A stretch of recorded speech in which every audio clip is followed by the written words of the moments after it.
بسم الله الرحمن الرحيم الحمد لله رب العالمين وصلى الله على سيدنا محمد وعلى آله وأصحابه أجمعين أما بعد إخواني أخواتي السلام عليكم ورحمة الله وبركاته. Alhamdulillah, c'est vraiment avec une grande joie que j'ai répondu à l'invitation du centre Razi pour cette thématique qu'ils ont choisie, mais qui m'a tout de suite plu et convenu, à savoir l'harmonie de l'âme, et en sous-titre explorer la paix intérieure à travers les enseignements de l'islam. Un tel sujet, c'est quelque chose d'extrêmement vaste, et nous, on va essayer ce soir de montrer comment on peut au quotidien développer cette harmonie, comment au quotidien on peut essayer de profiter de chaque situation de la vie, celles qui sont difficiles comme celles qui sont faciles, celles qui sont douloureuses comme celles qui sont agréables, profiter donc des situations de la vie pour saisir ce que Allah Ta'ala, notre Créateur, veut nous faire comprendre à travers les situations dans lesquelles nous sommes placés. Alors, on va peut-être parler un peu de ce titre, l'harmonie de l'âme. Quand on s'observe un peu, quand on est un peu observateur sur soi-même, une des premières choses que l'on constate, c'est que on a en nous des tendances ou des orientations qui sont parfois contradictoires, opposées, et parfois qui peuvent être harmonieuses. Mais en tout cas, on se rend très vite compte que chacun d'entre nous avons en nous des sources de disharmonie, des éléments de disharmonie. Ça peut être des traits de caractère qui ne nous plaisent pas. Ça peut être des réactions qu'on n'aurait pas voulu avoir mais qu'on a quand même. Ça peut être un changement intérieur qu'on essaye de faire mais qui résiste. Par exemple, perdre une mauvaise habitude. Bon, il y a des choses qui nous montrent, si on est juste un peu observateur, que l'harmonie parfaite et totale de l'âme, c'est pas quelque chose de naturel à l'être humain.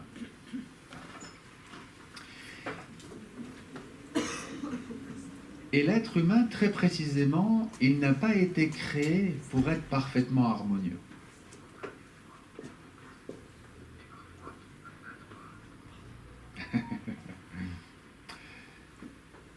L'être humain n'a pas été créé pour être parfaitement harmonieux.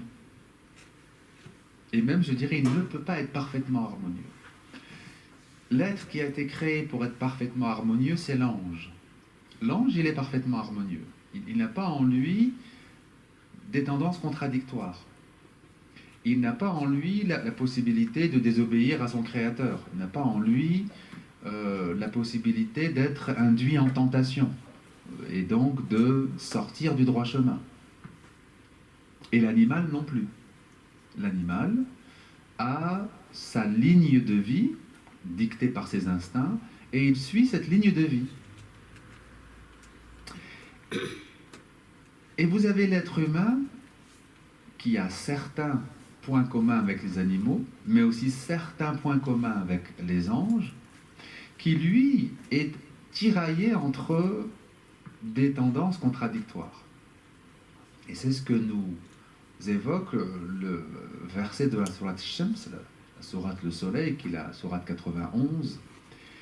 Wa nafsin wa ma sawwaha fa'alhamaha fujuraha wa taqwaha. Donc c'est un serment que Dieu fait par l'âme et par ce qu'il l'a harmonieusement formé. Il lui a inspiré sa part de transgression et sa part de piété. On a dans ce verset quelque chose d'étonnant, parce qu'on nous dit que l'âme a été harmonieusement formée. Sawaha. Il l'a harmonieusement formée. Et puis ensuite on nous dit, il lui a donné sa part de transgression et sa part de piété, ou sa part d'ombre si vous préférez, et sa part de lumière. Alors on se dit, mais c'est contradictoire en fait, parce que s'il y a en chaque âme humaine une part d'ombre et une part de lumière, où est l'harmonie? Si elle est donc divisée en une part positive et une part négative, elle n'est pas harmonieuse. Bon, en réalité, c'est parce on comprend mal ce que veut dire fujur et puis taqwa. On ne comprend pas suffisamment. Si on dit que c'est le bien et le mal, c'est une simplification. On va simplifier à outrance ce que le verset veut nous dire. Bien sûr qu'il y a la possibilité du bien et du mal en chaque âme humaine. Donc ça c'est vrai. Mais il ne faut pas croire que la part de fujur s'oppose complètement à la part de taqwa. En fait, la part de fujur, la part de transgression, disons, elle est là pour nous aider à approfondir la part de taqwa, la part de piété, la part lumineuse, si vous préférez, qui est en nous.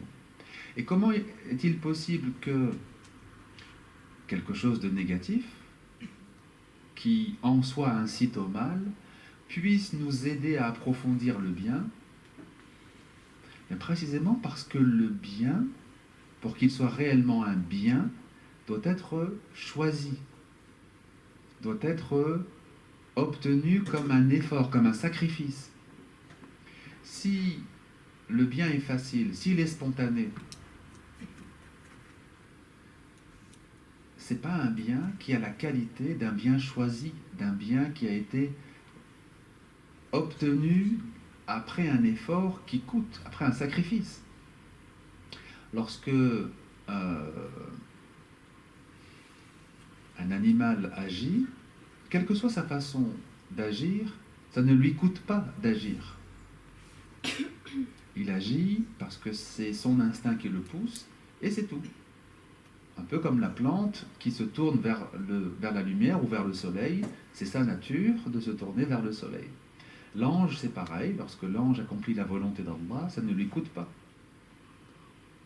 Mais l'être humain, oui. L'être humain, quand il veut aller vers le bien, quand il veut faire grandir cette part de lumière qui est en lui, ça lui coûte.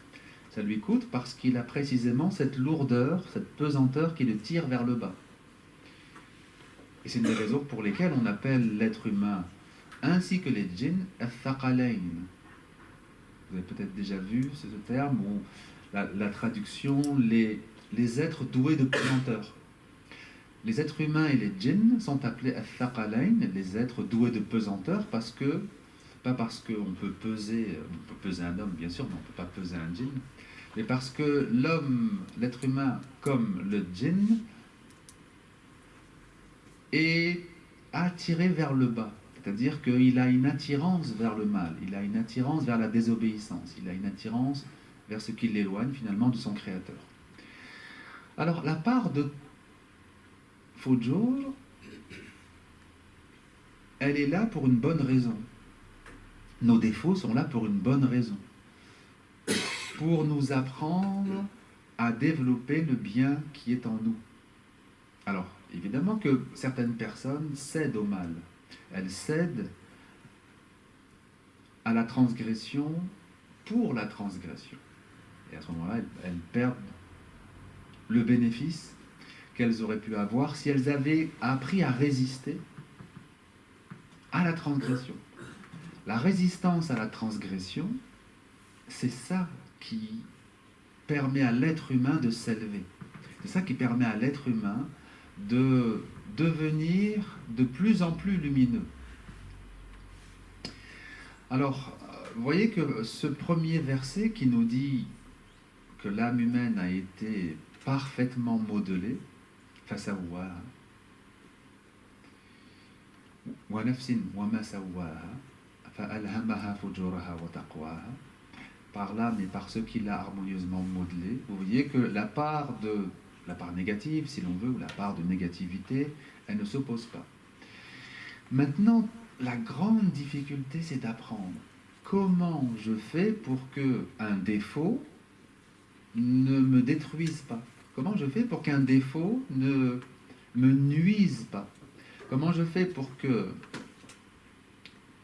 cet appel vers le mal, ça peut être la colère, ça peut être l'agressivité, ça peut être l'avarice, ça peut être la jalousie. Enfin, comment je fais pour que tous ces appels-là se transforment, se transmuent en une force positive? C'est tout l'art du cheminement spirituel. C'est tout l'art de ce qu'appelle Al-Ghazali Kimiya ou Sa'ada, l'alchimie du bonheur. Pourquoi il a donné ce titre à son ouvrage? Parce que l'alchimie, le mot arabe c'est Al-Kimiya, qui a donné en français alchimie, qui a donné ensuite après chimie. Quand on dit aujourd'hui la chimie ou un chimiste, en fait c'est un terme arabe qui vient de l'alchimie, terme français du Moyen-Âge, qui lui-même vient de Al-Kimiya en arabe. Parce que l'alchimie, c'est l'art de la transmutation. Comment transformer les choses négatives en choses positives. Et donc, dans son ouvrage, il donne un certain nombre de clés pour faire comprendre à l'être humain que ce n'est pas parce que tu as des défauts que tu fais le mal. Ce n'est pas parce que, entre guillemets, tu as une nature plus colérique, plus agressive, plus impatiente, que tu pratiques davantage le mal qu'une autre personne. C'est parce qu'en fait, tu te laisses faire, tu te laisses aller, tu te laisses glisser sur la pente négative. Alors on va voir qu'il y a tout un ensemble de choses qui nous amènent à cela. D'abord, on va voir un premier hadith, une première parole du prophète qui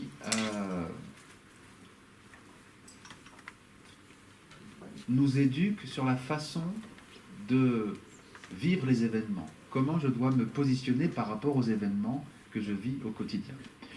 Il nous dit الزهد في الدنيا يريح القلب والبدن والرغبة فيها تكثر الهم والحزن والبطالة تقسي القلب. Il nous dit le détachement vis-à-vis du monde, vis-à-vis des choses du monde, repose le cœur et le corps. Et le désir mondain ou l'attachement mondain génère le souci et la tristesse. Et enfin, l'oisiveté durcit le cœur. Dans ce hadith, il nous dit trois choses. Le détachement repose. C'est un repos spirituel et un repos physique. On va voir pourquoi c'est important de voir que c'est spirituel et physique. Le détachement repose le cœur et le corps. 2. L'attachement. Rarba. C'est la volonté d'avoir, la volonté d'acquérir, la volonté d'obtenir. Génère le souci et la tristesse. Et enfin, il nous dit l'oisiveté, le fait d'être passif, durcit le cœur. Le détachement, c'est cette attitude qui nous permet de ne pas laisser les choses envahir notre cœur. Laisser les choses, les situations, les êtres envahir notre cœur. C'est cette attitude qui permet de garder une saine distance par rapport aux choses, par rapport aux conséquences notamment de ce que je dois faire, de ce que je dois dire, de l'action que je dois mener.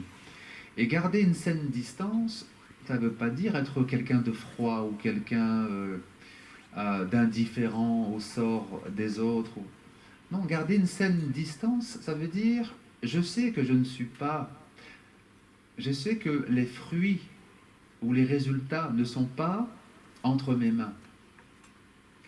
Je fais ce que j'ai à faire et la réussite ou l'échec appartient à moi. Je donne le meilleur de moi-même pour mes proches, pour mes parents, pour mes enfants. Peut-être qu'il y aura de très bons fruits, peut-être qu'il n'y aura pas de très bons fruits, peut-être même qu'il n'y aura pas de fruits du tout. Et ça n'est pas très grave. S'il n'y a pas de fruits, alors que j'ai donné le meilleur de moi-même, c'est qu'Allah a décidé que telle chose ne devait pas se faire, elle ne devait pas être bénéfique pour telle ou telle personne, parce que dans sa sagesse, il sait pourquoi.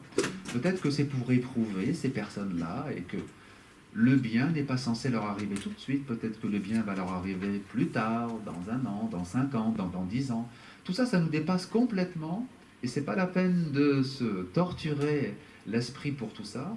Il faut donner le meilleur de soi-même en étant détaché des résultats.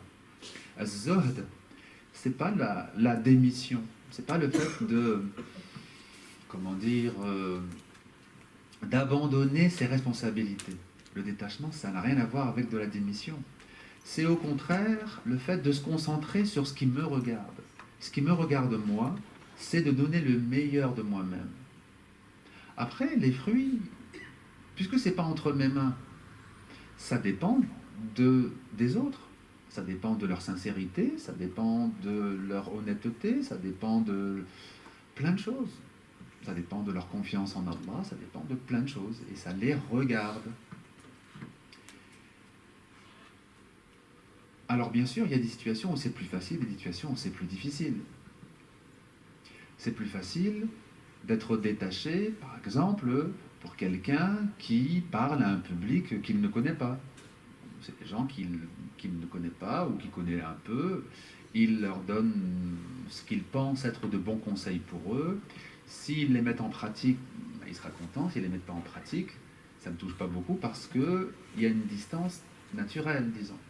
Mais c'est sûr que pour un père, pour une mère, qui donne un conseil à son enfant, c'est plus difficile. Parce que là, il y a la proximité. Il y a le lien affectif qui fait que la même personne, admettons, cette personne, elle est professeure. Elle donne des recommandations à son élève, par exemple. L'élève ne l'écoute pas.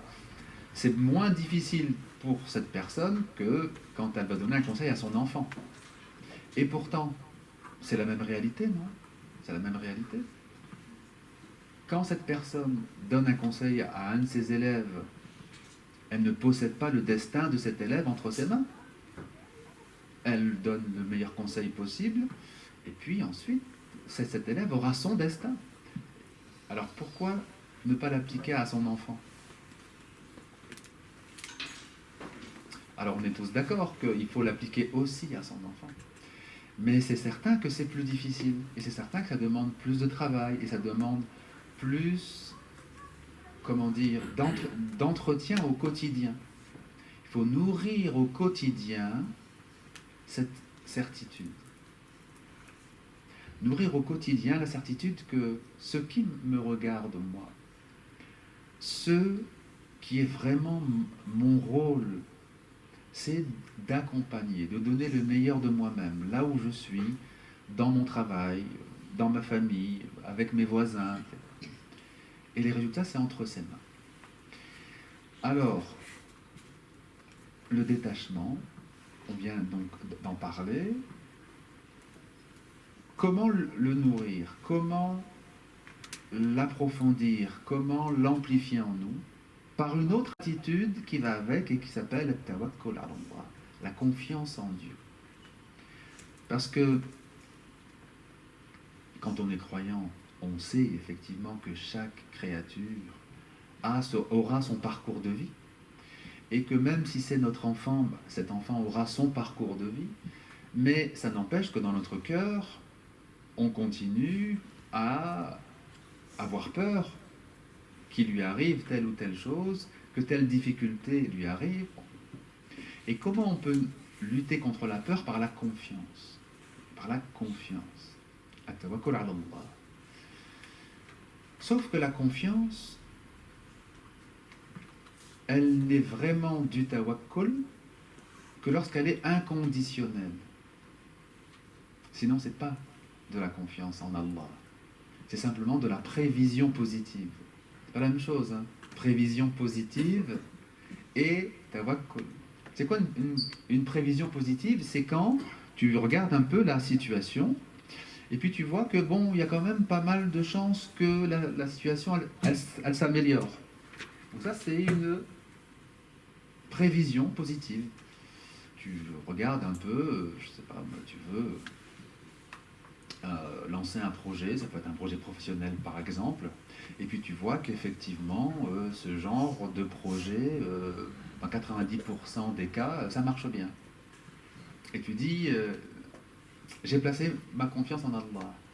Est-ce que tu es sûr que c'est de la confiance ou est-ce que c'est pas simplement la prévision positive qui te touche? Parce que la confiance, elle doit être inconditionnelle. C'est-à-dire quand il n'y a rien qui permet de penser que ça va s'améliorer, je garde la confiance que ça va s'améliorer. C'est-à-dire, j'ai pas d'éléments concrets, j'ai rien pour calmer mon angoisse, si ce n'est ma foi. Parce que si je calme mon angoisse avec des éléments objectifs, des prévisions, des pourcentages, j'ai parlé avec le psychologue et il m'a dit oui, bon, votre enfant, il a 8 ans, je l'ai examiné, vous verrez que dans 2 ans, ça va aller mieux. Donc si je calme mon angoisse avec le fait que le psychologue m'a dit dans 2 ans, ça va aller mieux, si j'ai besoin de ça pour commencer à faire confiance, c'est que le tawakkul est encore faible. Parce que, en principe, le tawakkul, il est indépendant de la situation extérieure. Il est inconditionnel. Que veut dire inconditionnel? C'est-à-dire bila shart. Al-thiqa bila shart, hiya tawakkul. La confiance sans condition, inconditionnelle, c'est ça, le tawakkul. Mais quand on pose des conditions, je veux bien avoir confiance, mais il faut que tu me donnes des petits éléments pour me rassurer, ça ne va pas. Alors, je ne dis pas que les éléments, c'est pas utile, hein, au contraire. Quand on veut faire quelque chose, il est utile et important de se renseigner. Et même le prophète lui-même, Allah lui demande de pratiquer al-mushawara, la consultation avec ses compagnons. Il dit, lorsque tu veux prendre une décision, consulte tes compagnons, pose-leur des questions, qu'est-ce que vous pensez de ça, quelle est la meilleure option, etc. Mais une fois que tu as entendu quelques avis, une fois que ceux qui avaient peut-être de l'expérience dans tel ou tel domaine t'ont fait part de leur expérience, فَإِذَا عَزَمْتَ فَتَوَكَّلْ عَلَى اللَّهِ. Une fois que tu as pris ta décision, stop, place ta confiance en Dieu. Parce que sinon, c'est la cogitation sans fin. Parce que, bon, j'ai eu un élément, 2 éléments, 3 éléments qui m'ont un peu rassuré. Mais c'est sans fin. Votre mental voudra un 4e élément, et un 5e, et un 6e. Et votre mental vous dira toujours oui, mais, et si ceci, et si cela. Bon, d'accord, telle personne a dit que dans le cas de son fils, il y a eu une guérison au bout d'1 an. Mais son fils avait pas le même âge, donc peut-être que moi, ça ne va pas marcher. Ou ceci, c'est ça. Il y aura toujours quelque chose dans votre mental. Votre mental demandera toujours un peu plus d'éléments rassurants. Donc c'est à vous à dire stop. Non. On a 1, 2, 3 éléments. La situation est ce qu'elle est. On prend ces éléments et ça y est, on avance. On sort du conditionnel pour entrer dans l'inconditionnel. Alors cette confiance inconditionnelle, parfois, elle est difficile à acquérir aussi. Hein. Ce que je vous dis là, ce sont des processus qui se passent sur des années. Ce n'est pas quelque chose que vous allez réussir en quelques jours. Ce sont des processus qui se font sur des années. Et l'imam al-Shadili, Abu al-Hassan al-Shadili, qui est un grand cheikh du XIIIe siècle, a pratiqué certaines formes d'éducation du prophète, que le prophète a transmis à certains compagnons, mais pas forcément à d'autres. Par exemple, vous avez dans le Sahih Muslim, qui est ensuite hadith repris dans Riyad al-Salihin, peut-être vous avez les jardins des vertueux, chez vous à la maison, Riyad al-Salihin, l'imam al-Nawawi a consacré une section un peu étrange. Et cette section, elle est consacrée aux demandes du prophète à certaines personnes de ne jamais rien demander à personne. Le prophète a demandé à certains, pas à tous, hein, à certains, de ne jamais rien demander à personne. Et par exemple, vous avez un hadith où le prophète voit un groupe de compagnons et il leur dit « Ala tubay'una Rasulallah » ne voulez-vous pas vous engager avec l'envoyé d'Allah? Et le compagnon répond Bay'anaka ya Rasulallah. On a déjà fait un engagement avec toi, on a déjà pris un engagement avec toi. Parce que le prophète faisait des mubay'at, faisait des engagements. Par exemple, il pouvait demander à des personnes, voilà, engagez-vous solennellement avec moi à ne jamais rien associer à Dieu, à ne pas faire de faux témoignages, à ne pas voler, etc. Bon. Pourtant, des choses qui sont des prescriptions claires de l'islam. Et parfois, quand le prophète voyait un certain besoin, il leur demandait de s'engager avec lui, solennellement. En tant que musulmans, ils sont déjà engagés, on pourrait dire, à ne rien associer à Dieu, puisque c'est la base du tawhid en islam. Mais le prophète pouvait le faire de manière plus solennelle. Donc en général, c'était plutôt ça, des choses qui sont des grands fondements de l'islam. Mais là, c'est un peu spécial.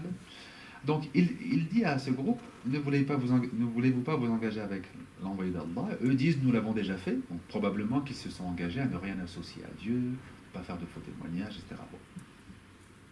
Le prophète insiste, ils répondent, on s'est déjà engagé avec toi. Et le prophète insiste, et là ils comprennent qu'il y a sûrement quelque chose de spécial. Et il demande, à quoi veux-tu que l'on s'engage avec toi? Et il leur dit, engagez-vous à ne jamais rien demander à personne. Et évidemment, ils se sont engagés à ne jamais rien demander à personne. Alors évidemment, quand on a pris l'engagement avec l'envoyé d'Allah de ne jamais rien demander à personne, le mode de vie change. Parce que tu ne peux pas demander quoi que ce soit à quelqu'un. Tu ne peux pas lui dire, est-ce que tu peux me passer ce verre d'eau?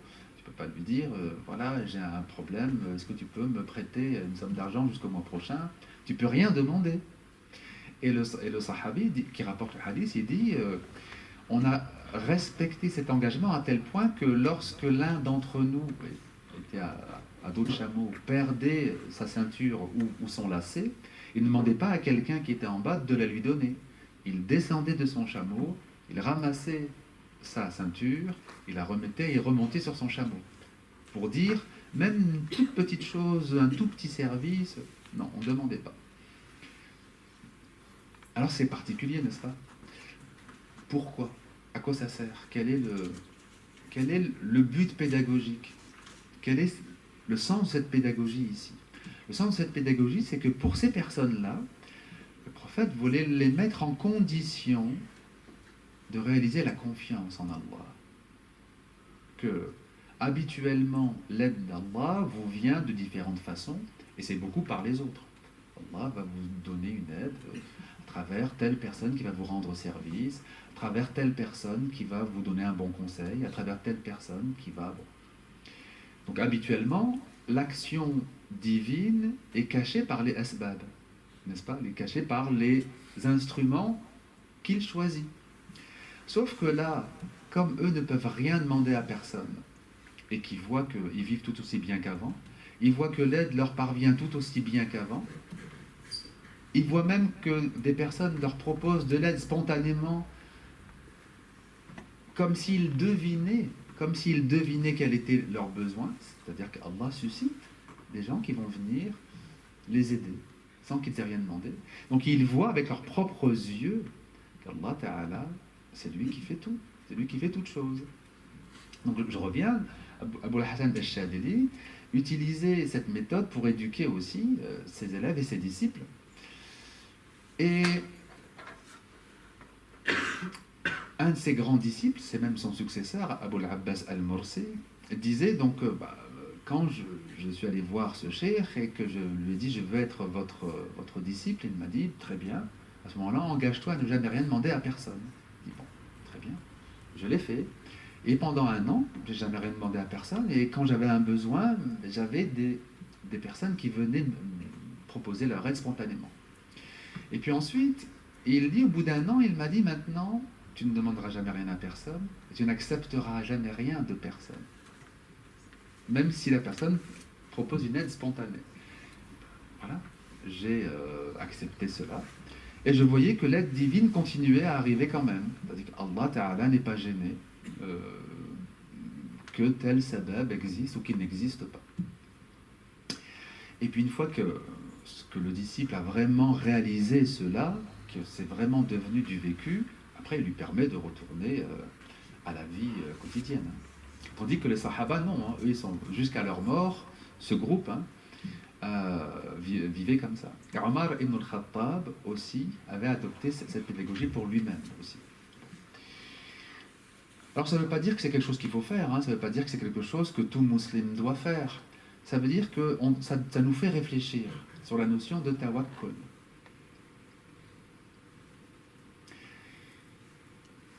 Et d'ailleurs, il y a une anecdote célèbre qui est, à mon sens, mal comprise chez le prophète. Vous savez qu'un jour, les gens de Médine ont demandé, Ya Rasulallah, est-ce qu'on doit féconder les palmiers ou ne pas les féconder? Le prophète leur a dit de ne pas les féconder. Et puis, quand le temps des récoltes est venu, il n'y a pas eu de date. Et ils ont dit, Ya Rasulallah, nos palmiers n'ont pas porté de fruits. Et il leur a répondu, vous êtes plus savants que moi dans les choses de ce monde. Et très souvent, on s'arrête là. On se dit, ben voilà, ça veut simplement dire que le prophète, il est inspiré par Allah quand il s'agit des choses de la religion, et dans les choses de ce monde, il n'a pas de compétence supérieure à quelqu'un d'autre. Ce qui est vrai, bien sûr. Sauf que là, ce n'est pas une compétence spéciale. C'est un homme de l'Arabie de l'époque. Il a grandi à la Mecque, il y a des palmiers, et il sait comment poussent les dattes. Donc c'est pas une erreur, c'est pas qu'il leur a donné un conseil qui est une erreur en botanique. C'est pas ça du tout. Certains donc ulama expliquent non, c'est pas une erreur de sa part. C'est ces personnes-là, il a voulu leur montrer que si vous aviez confiance en Allah, mais vous verriez les fruits malgré tout, malgré tout. Et c'est le sens du hadith, là où annakum tawakkaltum ma'a Allahi haqqa tawakkulihi la razaqakum kama yarzuqu at-tayr. Si vous placiez votre confiance en Allah d'une façon réelle, avec la véritable confiance, haqqa tawakkulihi, vous seriez nourris comme sont nourris les oiseaux. Ils sortent le matin le ventre vide, ils rentrent le soir le ventre plein.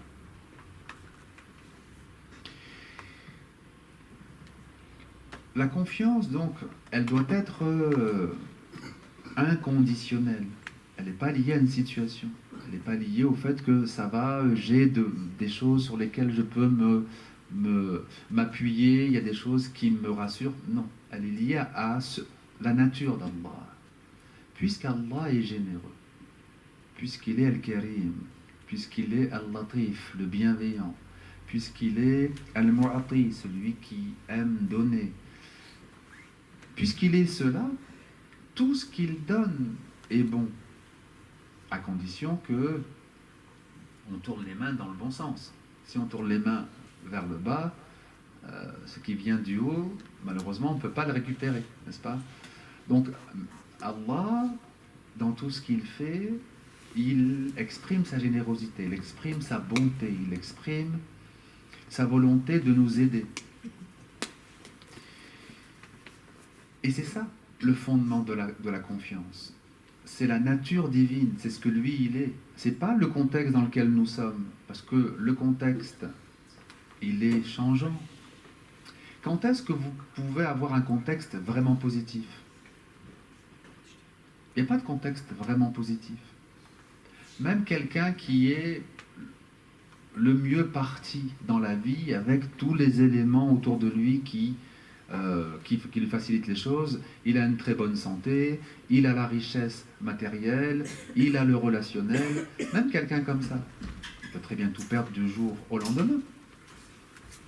Il peut perdre sa santé du jour au lendemain. Il peut être ruiné du jour au lendemain. Il n'y a pas de situation extérieure qui puisse vraiment nous rassurer. Par contre, pourquoi? Parce que les situations extérieures sont changeantes, tout simplement. Mais Allah, lui, il ne change pas. C'est pas il est généreux un jour et après, il peut ne plus être le généreux. Il est Al-Karim de toute éternité, depuis toujours et pour toujours. Donc notre tawakkul, il est fondé sur la nature divine, sur une certitude donc qui ne change pas. Et c'est tout cela qui va mettre de l'harmonie en nous.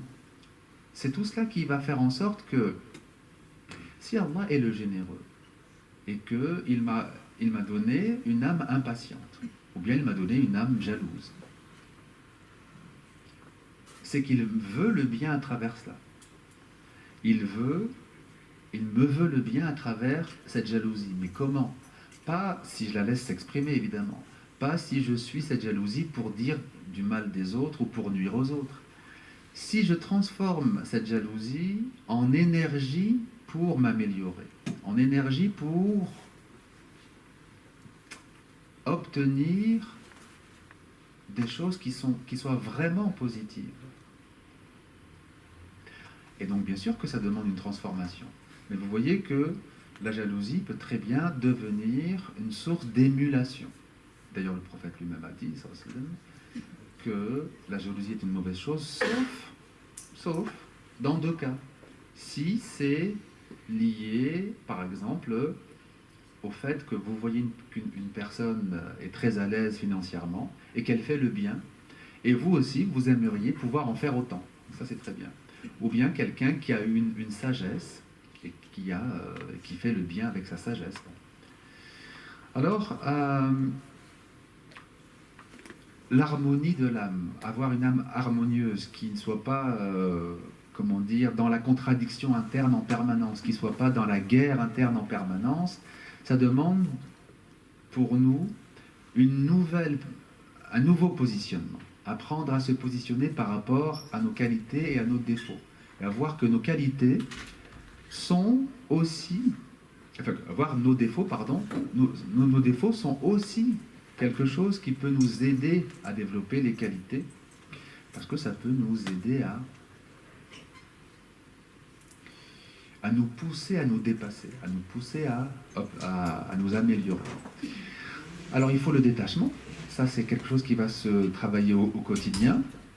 Vous allez voir par exemple que telle chose, telle mauvaise nouvelle vous fait beaucoup de mal, ou telle déception vous fait beaucoup de mal, eh bien vous allez travailler sur vous dans l'acceptation. Accepter qu'elle vient d'Allah, elle a un sens, etc.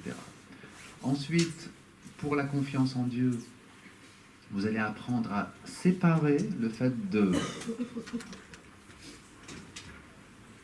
analyser une situation pour voir quels sont les éléments positifs, quels sont les éléments négatifs dans cette situation. Ça, c'est quelque chose à faire au niveau horizontal, mais séparer cela de votre lien vertical. Si bien que même quand la situation paraît sans solution, votre confiance peut rester intacte. Et enfin, on va voir, Inch'Allah, un dernier élément qui participe à l'harmonie de l'âme, qui participe à infuser de l'harmonie dans notre âme, c'est le pardon, le fait de savoir pardonner. Parce que pour que nos défauts se transforment en qualité, pour qu'on apprenne, nous, à utiliser nos défauts dans un chemin de développement des qualités, il faut aussi qu'on accepte cela pour d'autres. Il faut aussi qu'on accepte que cette personne, elle devait passer par tel et tel stade dans son comportement pour ensuite changer, pour ensuite s'améliorer. On doit comprendre aussi que cette personne, elle a été utilisée à un moment donné par Allah pour nous éprouver,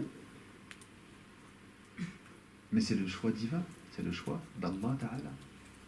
C'est pas finalement en vouloir à cette personne, c'est rester au niveau horizontal et perdre l'essentiel qui est qu'est-ce qu'Allah a voulu m'apprendre dans cette épreuve. Par exemple, je ne sais pas, une personne se marie, une femme se marie, ou un homme se marie, et l'un fait souffrir l'autre, par exemple.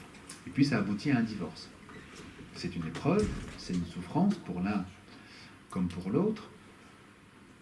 Mais au lieu de rester dans la rancune et le fait de dire cette personne m'a fait souffrir, cette personne m'a fait perdre des années, cette personne, etc., se dire Allah Ta'ala m'a fait passer par là pour m'éduquer, peut-être pour être un meilleur époux, une meilleure épouse dans un second mariage, par exemple.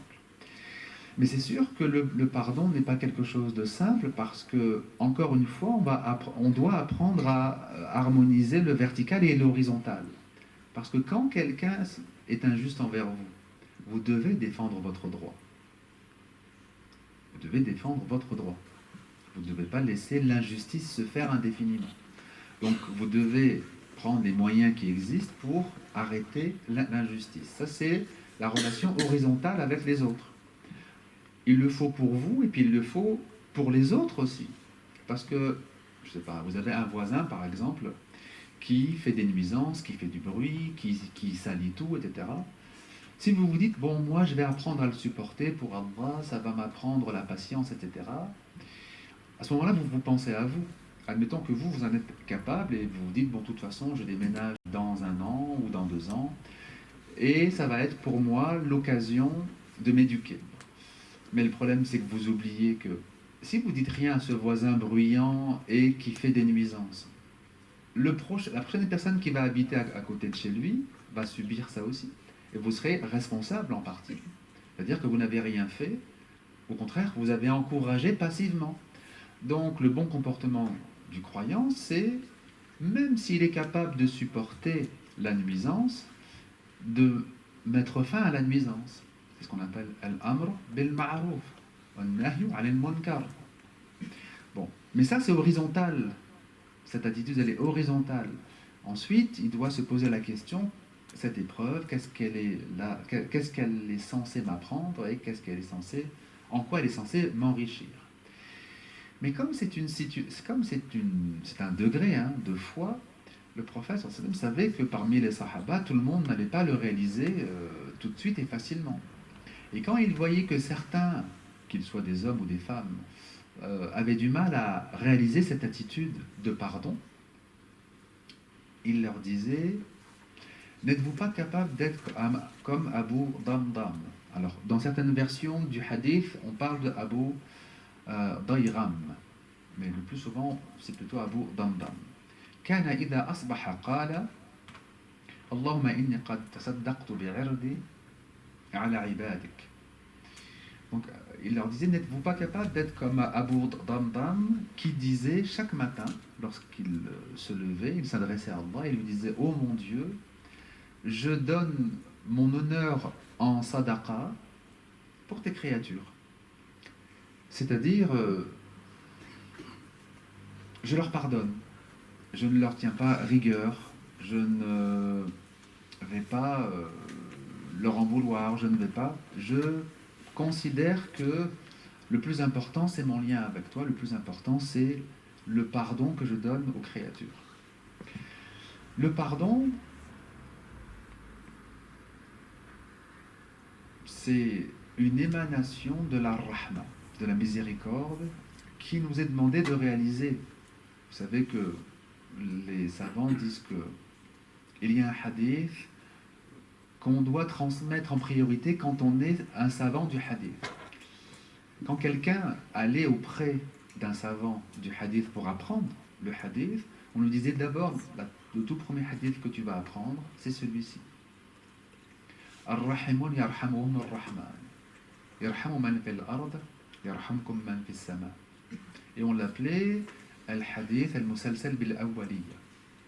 Le hadith qui doit être transmis en priorité. C'est ceux qui font preuve de miséricorde, le tout miséricordieux leur fera miséricorde. Faites miséricorde à ceux qui sont sur terre, celui qui est au ciel vous fera miséricorde. Le pardon, c'est donc une émanation de la rahma. C'est l'expression même qu'on a la rahma en nous. Et quand on a cette rahma pour les autres, alors après, naturellement, spontanément, on arrive à comprendre que pour que mes défauts se transforment en qualité, il faut que je me pardonne à moi aussi. Parce que sinon, on s'enferme dans la culpabilité. Et Shaitan, il est spécialiste pour vous enfermer dans la culpabilité. Et c'est une de ses grandes armes, en fait. Le sentiment de culpabilité. Il te dit, mais regarde, en vérité, tu es comme ci, tu es comme ça, mais tu n'es pas vraiment sincère. Si tu étais vraiment sincère, tu ne serais pas impatient, tu ne serais pas colérique, tu ne serais pas jaloux. Si tu avais vraiment la foi, comme tu le dis, tu serais ceci, tu serais cela. Et donc, il t'identifie à tes défauts, il te dit, tes défauts, c'est vraiment toi. C'est toi, tu es comme ça. Pourquoi tu veux jouer le rôle de quelqu'un d'autre? Pourquoi tu veux mettre un masque? Accepte, tu es comme ça. Oui. Et il t'enferme en fait dans une image que tu vas finir par prendre pour toi-même. Et tu vas dire, je suis colérique, je suis une personne colérique. Au lieu de dire, j'ai de la colère en moi. Pas pareil, hein? Parce que normalement, ce qui nous définit,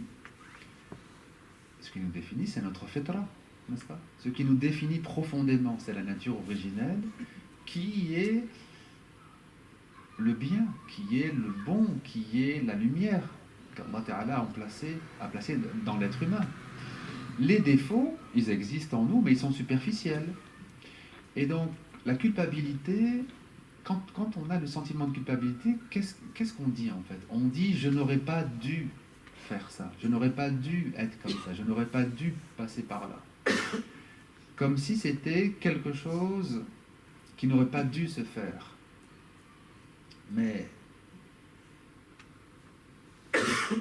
en disant ça, on dit que ça n'a pas de sens, il n'y a aucune signification à en tirer, il n'y a pas de sagesse, c'est la faute n'a pas de chance que j'ai grandi dans une famille colérique, une famille où on s'insultait, une famille où on se frappait, et c'est la faute n'a pas de chance, et voilà. Et du coup, maintenant, je suis quelqu'un de colérique. Ça, c'est l'opposé du raisonnement du croyant. Le croyant va se dire, j'ai grandi dans une famille où il y avait beaucoup de violence, où il y avait de l'agressivité. J'ai moi-même eu des comportements de violence par le passé, mais j'ai compris. J'ai compris que je devais passer par là pour changer, peut-être pour ensuite apprendre aux autres comment on fait pour changer. Vous avez beaucoup de personnes qui ont subi des difficultés, qui ont subi des épreuves, et c'est grâce à ces épreuves qu'elles ont pu apprendre à aider les autres. Vous avez beaucoup de personnes qui ont subi de la violence étant enfant, qui sont devenus ensuite éducateurs spécialisés, psychologues, accompagnateurs, etc. Vous voyez donc ces trois choses, le détachement, Zohd, fait de dunya, la confiance en Allah, et puis le pardon, sont parmi les qualités ou les attitudes, disons, qui aident vraiment à ce que notre âme devienne un tout harmonieux et qu'on comprenne que Allah n'attend pas de nous que nous soyons parfaits et on ne sera jamais parfait. C'est impossible, on ne sera pas parfait. Et si Allah voulait que nous soyons parfaits, s'il voulait seulement des créatures parfaites, il se serait contenté des anges. Mais s'il a ajouté après la création des anges, la création des êtres humains, c'est que précisément il voulait des créatures imparfaites. Mais il voulait des créatures imparfaites qui ne se laissent pas aller à l'imperfection. Vous voyez la différence?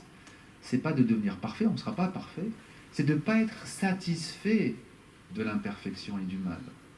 Autrement dit, il veut des créatures imparfaites, d'accord, mais qui cherchent à s'améliorer, qui cherchent constamment à s'améliorer. Ce qui fait de nous qu'on est des êtres méritants, Inch'Allah Ta'ala, c'est ce qu'on appelle as-sa'i. As-sa'i ila al-khayr. L'effort ou le chemin ou la démarche vers le bien. Et vous avez beaucoup de versets du Coran qui vont évoquer l'importance de ce sa'i. Bon, le sa'i, vous connaissez ce mot par exemple dans la Umrah ou dans le Hajj. Le sa'i, c'est les allées et venues entre Safa et Marwa. Et dans le Coran, par exemple, wa kana sa'yukum mashkoura, ça a le sens de la démarche que vous avez prise dans votre vie, la démarche intérieure qui a été la vôtre. C'est elle qui sera récompensée. C'est ce que vous vouliez être, pas ce que vous étiez. Shaitan, il vient te dire, oui, mais tu es comme ça. Oui, mais tu es faible. Oui, mais tu es impatient. Parce que lui, il ne comprend pas, en fait, que ce n'est pas ce que nous sommes qui est important, c'est ce que nous voulons être, n'est-ce pas? Celui qui est impatient, mais qui veut être patient, et qui travaille à être patient, alhamdoulilah, il est très bien, en fait. Et puis, de toute façon, s'il maintient son intention, avec le temps, avec les années, il va perdre progressivement cette impatience. Voilà, donc la démarche, c'est ce qui est le plus important. Et il faut savoir qu'il y a des défauts que certaines personnes arrivent à diminuer, voire disparaître, mais certains défauts qui ne disparaissent pas.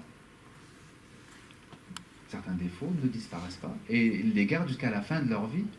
Mais s'ils ont été sincères dans la volonté de se réformer, s'ils ont été sincères dans la volonté de bien agir, alhamdoulilah, auprès d'Allah Ta'ala, ils sont considérés comme des personnes qui ont été purifiées.